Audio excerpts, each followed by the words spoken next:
नीतीश कुमार का तो बिल्कुल ऑब्सेशन है नशाबंदी नशाबंदी। कभी कहते हैं हम ड्रोन को लगाएंगे, कभी कहते हैं हम हेलीकॉप्टर से निगरानी करेंगे, कभी कुछ बोलते हैं। सरकार की कथनी और करनी में फ़र्क देखिए। सरकार कहती है कि हाँ आप शराब माफिया के खिलाफ़, जो शराब के तस्कर हैं उनके खिलाफ़ सूचना दीजिए, आपको पुरस्कार मिलेगा, आपका नाम गोपनीय रखा जाएगा। और जब कोई आवाज़ उठाता है पत्रकार तो उसकी हत्या हो जाती है। 26 साल इनकी उम्र थी, 25-26 साल के थे और कई महीनों से ये अपने चैनल पर शराब माफिया के ख़िलाफ़ काफ़ी खबरें चला रहे थे। तो नेचुरल था इन्हें धमकियाँ मिल रही होंगी। माफिया से टकराना तो कोई आसान नहीं है, कोई खेल कूद नहीं है। अभी जो 20 मई, आज जैसे 26 मई है, आज से 6 दिन पहले 20 मई को ये एक शादी समारोह में गए थे और वहाँ से भोज खाकर लौट रहे थे।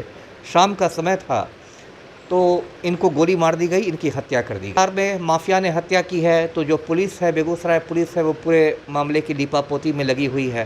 तो आपके चैनल के माध्यम से भी मैं कहूँगा, पत्रकारों को भी कहूँगा कि भाई आप किसी भी से जुड़े हैं, इलेक्ट्रॉनिक हो, प्रिंट हो या डिजिटल हो, इस मुद्दे पर आवाज़ उठाएं। नहीं तो कम से कम बाँह पर काली पट्टी तो बांधिए। मैं कोई हिंसा की बात नहीं करता, लेकिन अहिंसक तरीके से तो विरोध होना चाहिए। क्योंकि इस तरह यदि माफिया का मनोबल बढ़ेगा तो आज सुभाष महतो की हत्या हुई है, कल दूसरे का नंबर आएगा, परसों तीसरे का नंबर आएगा। नमस्कार, आप देख रहे हैं लाइव बिहार। मैं आपके साथ रूपम। पिछले शुक्रवार को बेगूसराय में एक घटना घटी जिसमें एक रिपोर्टर, जिला रिपोर्टर जो कि माफियों के द्वारा उनकी हत्या कर दी गई। इस पे कोई कार्रवाई नहीं हुई है, पकड़े नहीं गए हैं और उठा रहे हैं। क्या कर रहे हैं सुभाष महतो? देखिए, पहले मैं दर्शकों को मामला बता दूं। मामला क्या है, ये बेगूसराय के युवा पत्रकार थे। 26 साल इनकी उम्र थी, 25-26 साल के थे और कई महीनों से ये अपने चैनल पर शराब माफिया के ख़िलाफ़ काफ़ी खबरें चला रहे थे। तो नेचुरल था इन्हें धमकियाँ मिल रही होंगी। माफिया से टकराना तो कोई आसान नहीं है, कोई खेल कूद नहीं है। अभी जो 20 मई, आज जैसे 26 मई है, आज से 6 दिन पहले 20 मई को ये एक शादी समारोह में गए थे और वहाँ से भोज खाकर लौट रहे थे। शाम का समय था तो इनको गोली मार दी गई, इनकी हत्या कर दी गई। तो ये जो बहादुर पत्रकार थे, युवा पत्रकार थे, शहीद हो गए। और जैसा होता है बिहार में, माफिया ने हत्या की है तो जो पुलिस है, बेगूसराय पुलिस है, वो पूरे मामले की लीपापोती में लगी हुई है। क्या बोल रही है? जो मुझे खबर आई है कि पुलिस वाले इसका इन्वेस्टिगेशन को भटका रहे हैं। पुलिस वालों का कहना है कि वो शादी समारोह में कुछ डीजे बजाने को लेकर कुछ नोक-झोंक हुई थी और उसको लेकर हत्या हो गई। लेकिन मेरी जो अपनी सूचना है, मेरे अपने सूत्रों से जो मुझे सूचना है कि शराब माफिया ने हत्या की है। शराब माफिया पर है पूरे बिहार में और वो शराब माफिया करोड़ों में खेल रहा है। और वो शराब माफिया में बड़े बड़े सफ़ेद पोश शामिल हैं, बड़े बड़े राजनेता हैं, बड़े बड़े अधिकारी हैं। बहुत इसका जाल मतलब फैला हुआ है। महोदय को कि इस पूरे मामले पर एक SIT का गठन हो। और देखिए, इसी बारे में कहना चाहूँगा कि देखिए बिहार में क्या हालात हो गए हैं, पत्रकारों में कैसी दहशत है। अब हम लोग बचपन से पढ़ते आए हैं, सुनते आए हैं कि जो मीडिया होती है वो जनतंत्र का चौथा स्तंभ होती है ना। जी। और अभी दहशत का ये आलम है कि सुभाष महतो की हत्या हो गई और एकदम बिहार में लगता है जैसे सन्नाटा छाया हुआ है, खामोशी छाई हुई है। और मैं क्या बताऊं, सीनियर पत्रकार लोग मुझे फ़ोन करके कहते हैं कि सर, जो मैं शुरू से कहता हूं कि पूरे बिहार में माफिया राज है और ईमानदार लोगों पर सर्जिकल स्ट्राइक हो रहे हैं। तो ये ईमानदार व्यक्ति पर सर्जिकल स्ट्राइक का एक नया उदाहरण पेश हुआ है, सुभाष महतो की जो शहादत है। तो आपके चैनल के माध्यम से भी मैं कहूँगा, पत्रकारों को भी कहूँगा कि भाई आप किसी भी से जुड़े हैं, इलेक्ट्रॉनिक हो, प्रिंट हो या डिजिटल हो, इस मुद्दे पर आवाज़ उठाएं। नहीं तो कम से कम बाँह पर काली पट्टी तो बांधिए। मैं कोई हिंसा की बात नहीं करता, लेकिन अहिंसक तरीके से तो विरोध होना चाहिए। क्योंकि इस तरह यदि माफिया का मनोबल बढ़ेगा तो आज सुभाष महतो की हत्या हुई है, कल दूसरे का नंबर आएगा, परसों तीसरे का नंबर आएगा। तो यही मेरा कहना है और मेरी जंग जारी है सुभाष महतो को इंसाफ दिलाने की, उनके परिवार को इंसाफ दिलाने के लिए। आपने SIT की गठन की बात कही है, तो SIT के गठन में कौन कौन से लोग होने चाहिए? क्योंकि जहाँ पर लीपापोती की आप बात कर रहे हैं वो तो कहीं भी हो सकती है, अगर BPSC में हो सकती है तो कहीं भी हो सकती है। जी, SIT का गठन में मेरा ये कहना है कि कम से कम एक IPS स्तर के पदाधिकारी के नेतृत्व में होना चाहिए और एसआईटी में देखिए जो अनुसंधान होता है, एक तो पुलिस के का अनुसंधान होता है जो बहुत मतलब खानापुरी के स्टाइल में, लेकिन आप गहराई से अनुसंधान करना चाहते हैं तो उसमें बहुत सारी चीज़ें होती हैं जिसको वैज्ञानिक अनुसंधान कहते हैं। उसमें एफएसएल की भी भूमिका रहती है, फॉरेंसिक साइंस लेबोरेटरी की भी, बहुत सारे विशेषज्ञों की भूमिका रहती है। तो एसआईटी में उन सब की मदद लेनी चाहिए, वो सब लोग एसआईटी में शामिल हों और एक समय सीमा निर्धारित कर दी जाए। ऐसा नहीं कि अब एसआईटी काम कर रही है, 20 साल तक अनुसंधान चल रहा है। एक समय सीमा निर्धारित कर दी जाए और उसकी मॉनिटरिंग हो, खुद डीजीपी महोदय मॉनिटरिंग करेगा उसकी प्रगति की। तो जब तक ये दबाव नहीं बनेगा तब तक ये हत्यारे पकड़ में नहीं आएंगे।